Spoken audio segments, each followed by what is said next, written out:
नमस्कार YouTube family. आज तुमच्यासाठी एक असा विषय आणला आहे की जो अतिशय प्रभावी आहे. थंबनेलमध्ये तुम्ही वाचलंच असेल की व्यंकटेशाची जी आराधना आहे ती किती सुपरनॅचरल पॉवर आहे. आणि खरोखर ही साधना केलेल्या लोकांचे जर तुम्ही अनुभव ऐकले तर तुमच्या अंगावर अक्षरशः शहारे येतील.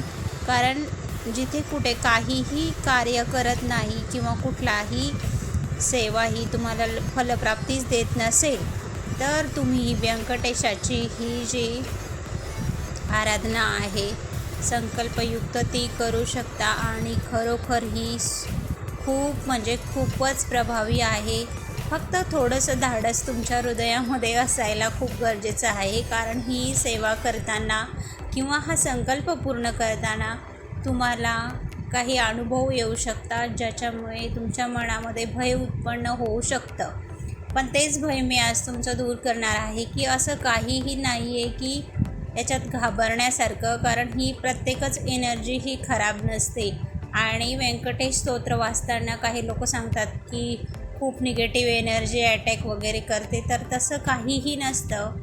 तुम्ही व्यंकटेशाला अगोदरच परवानगी मागितल्यामुळे व्यंकटेश तुमचं प्रत्येक निगेटिव्ह एनर्जीपासून प्रोटेक्शन करतो. कारण त्याला माहिती आहे त्याचा धावा करणारा भक्त हा त्याच्या शरण गेलेला आहे. त्यामुळं ईश्वरासमोर कुठलीही निगेटिव्ह एनर्जी अगदी ती काहीही असो तिचं काही चालत नाही, तिला हार मानावीच लागते. आणि तसंच व्यंकटेश स्तोत्राच्या बाबतीत आहेच की लोक सांगतात आम्हाला वाचताना खिडक्या वाजतात, दरवाजे वाजतात, हे होतं ते होतं, कुणी आल्याचे आभास होतात, कुणी जवळ आहे. तर घाबरून जायचं काही कारण नाही आहे. व्यंकटेश भगवानला आपण बोलावल्यामुळं तो स्वतः ही आपली सेवा घेण्यासाठी आलेला असतो. तुम्हाला फक्त एक छोटीशी गोष्ट करायची. जेव्हा तुम्ही ही सेवा करायला सुरुवात करता त्यापूर्वीच तुमच्या आसनासोबत व्यंकटेशाला सुद्धा बसण्यासाठी एक आसन द्यायचे. आणि हिचे नियम तर तुम्हाला माहीत असतील नसतील तर मी नक्की तुमच्याशी शेअर करेन, तुम्ही मला कमेंट करू शकता. कारण याचे खूप काही डीप असे नियम नाही आहेत. तुम्ही जे चांगल्या स्वच्छ मनाने केव्हाही 3 दिवस निवडून ही सेवा सुरू करू शकता. शक्यतो शुक्रवारी केलेली कुठलीही सेवेची सुरुवात ही खूपच शुभफलदायक असते. कारण शुक्रवार हा शुक्र ग्रहाशी रिलेटेड तुम्हाला लक्ष्मी देणारा सुद्धा वार आहे. आणि म्हणून शक्यतो निळ्या कलरचे वस्त्र वगैरे घालून. आता मी तुम्हाला थोडेसे नियम सांगते की हे कसं करायचं आहे. ज्यावेळेस तुमचं एखादं काम अगदी होतच नाही, काही केल्याने ते काम सिद्ध होत नाही, तर त्यावेळेला तुम्हाला व्यंकटेशाला एक प्रार्थना करायची. हातात थोडंसं पाणी घ्यायचं आहे आणि संकल्प करायचा आहे की मी माझ्या अमुक कार्यासाठी व्यंकटेशा तुझी 3 दिवसे आराधना करतोय, तू माझा संकल्प पूर्ण करून घे, तू माझ्याकडून हे पूर्ण करून घे. माझ्यात सामर्थ्य नाही आहे की हे मी पूर्ण करू शकेल, पण तुझी जर इच्छा असेल तर तू असंभवही संभव करशील. आणि असा संकल्प करून तुम्हाला ही साधना सुरू करायची. हे बघा, आता साधनेची वेळ शास्त्रामध्ये अनेक जणांनी सांगितलं त्याप्रमाणे रात्री 12 वाजताच हे व्यंकटेश स्तोत्र वाचायला सुरुवात करतात. पण जर तुम्ही काही कारणामुळे वाचू शकला नाही तर तुम्ही ब्रह्ममुहूर्तावर सुद्धा ही संकल्पाची पूर्ती करू शकतात. पण जर खरोखर तुमच्यामध्ये थोडंसं धाडस असेल आणि रात्री 12 वाजता तुम्ही साधना करू शकता तर 12च्या अगोदर आंघोळ वगैरे सगळी तयारी करून घ्यायची पूजेची. तुम्हाला तुमचं स्तोत्राचा ग्रंथ वगैरे रेडी सगळं ठेवायचं आहे. आणि 12ला एक्झॅक्ट तुम्हाला वाचायला बसायचं आहे. दिवा धूप दीप सगळं रेडी ठेवायचं आहे. गावरान तुपाचा वापर केला दिव्यामध्ये तर अतिशय उत्तमच आहे. आणि वाचनाच्या काळात तुम्हाला खूप सुंदर अनुभव येतात. काहींना शेषावर बसलेले व्यंकटेश भगवानांचं दर्शन होतं, काहींना व्यंकटेशाचा तिलक दिसतो, तर काहींना माता लक्ष्मींचं सुद्धा दर्शन होतं. काही म्हणतात की आम्हाला नागराजांचं सुद्धा, शेषनागांचं म्हणजे आपल्या आसपास आहे किंवा खूप असं भास होतात. तर ते एकदम पॉझिटिव्ह एनर्जी आहे. घाबरून जाण्याचं काही कारण नाही. व्यंकटेशा मनोमन विनवणी करायची की देवा तू सांभाळून घे, आणि माझ्या याच्यात काही अडथळा येऊ देऊ नकोस. असं 3 दिवस तुम्हाला रेग्युलरली करायचं आहे. पहिला, दुसरा आणि तिसरा लास्ट दिवस.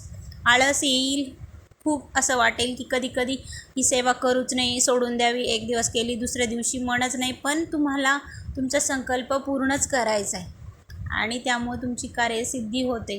आता व्यंकटेश स्तोत्र वाचल्यानंतर काय करायचं, तर व्यंकटेश स्तोत्र वाचल्यानंतर तुमचा संकल्प पूर्ण झाल्यानंतर व्यंकटेशाच्या नावाने तुम्हाला कुठल्या तरी विष्णू मंदिरात किंवा कुठेतरी व्यंकटेशाचे आभार मानण्यासाठी काही दक्षिणा स्वरूपात अवश्य देणगी द्यायची, प्रसाद अर्पण करायचं आहे. कारण देव जर आपल्या कार्यासाठी पटकन येतो तर आपण सुद्धा त्याचे आभार मानण्यासाठी काहीतरी आपली यथाशक्ती जशी असेल तसं केलं पाहिजे. कारण यामुळे काय होतं, आपला जो संकल्प आहे त्याला एक पॉझिटिव्ह एनर्जी प्राप्त होते आणि आपल्या मनालासुद्धा एक आंतरिक समाधान कुठंतरी प्राप्त होतं की खरंच मी सुद्धा थोडंसं देवानेच मला जे दिलं आहे त्याच्यातलं मी थोडंसं त्याला अर्पण केलं आहे. आता व्यंकटेश स्तोत्राचं असं आहे की काही लोक म्हणतात हे व्यंकटेश स्तोत्र वाचताना खूप निगेटिव्ह एनर्जी अटॅक करते, हे करणं खूप कठीण आहे, सामान्य माणसाच्याने तर हे होऊ शकत नाही आहे. तर तसं काही नाही आहे.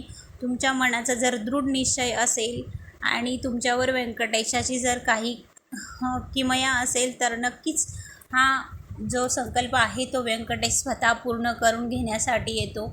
आणि खूप साधं सोपं हे स्तोत्र आहे. अगदी 21 वेळा वाचावं लागतं. त्यामुळं वाचण्याचं जर स्पीड असेल, सराव असेल तर 1.5-2 तास लागतात आणि काहींना जास्तही वेळ लागू शकतो, पण काही हरकत नाही. शांत वातावरण असतं रात्रीचं, पहाटेचं, त्यामुळं इझिली आपलं ते व्यंकटेश भगवान कंप्लीट करून घेतो. निळे फुलं पूजेमध्ये वापरा, कपडे निळे वापरा, आसनही निळं वापरा. नाही मिळालं तर हरकत नाही, तुमच्याकडे जर पिवळा कलर असेल, पिवळ्या कलरचं आसन हे खूप सर्वोत्तम आहे. कपडेसुद्धा पिवळं, कारण गुरुग्रहाशी रिलेटेड सगळं काही हे माणसासाठी नेहमी शुभच आहे. स्वामी सेवेतही हे आहे की पिवळा रंग अत्यंत शुभ आहे. नाहीच निळं मिळालं तर काही अट्टहास करण्याची गरज नाही. तुम्ही पिवळ्या कलरने सुद्धा ही साधना करू शकतात. आणि माहिती कशी वाटली नक्की मला सांगा. आणि तुमचंही असं एखादं कार्य तुम्हाला वाटत असेल की मनामध्ये की माझं हे कार्य व्यंकटेश भगवान करेल, तर तुम्ही नक्की ही आराधना करा. आलेले अनुभव आमच्याशी शेअर करा. असे सुंदर टॉपिक मी माहिती तुमच्यासाठी घेऊन येत राहणार आहे. त्यामुळे नक्की आपल्या चॅनलला सबस्क्राईब करा, लाईक करा आणि अशी ईश्वर भक्तीची जी रिलेटेड माहिती आहे, ज्यांना आवश्यकता आहे त्यांच्याशी नक्की शेअर करा. माहिती ऐकल्याबद्दल तुमचे खूप खूप धन्यवाद. Thank you so much.